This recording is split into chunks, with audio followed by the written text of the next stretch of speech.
grade 5. Good morning, Sir Monday. God bless you and mabuhay po. First in line, we study about addition of decimal with regrouping. When we say regrouping, example, 8.4 plus 2.8. Okay, plus. If the number is greater than 10, we borrow or we put carry doon po sa kalapit na number. Example, 8.4 plus 2.8. First, we add the 1 first. First, we add 4 plus 8 equals 12. So, meaning to say, we go down to carry 1. So, ibig sabihin, ilalagyan mo natin ng carry dun sa upper part ng second number.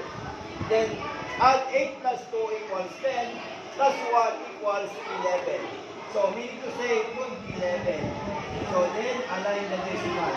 So, 8.4 plus 2.8 equals 11.2. Okay?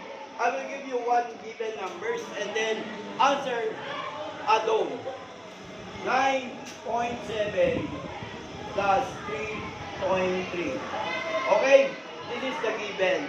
So, answer it at home. This is unknown. Answer at home. Thank you and goodbye to everyone.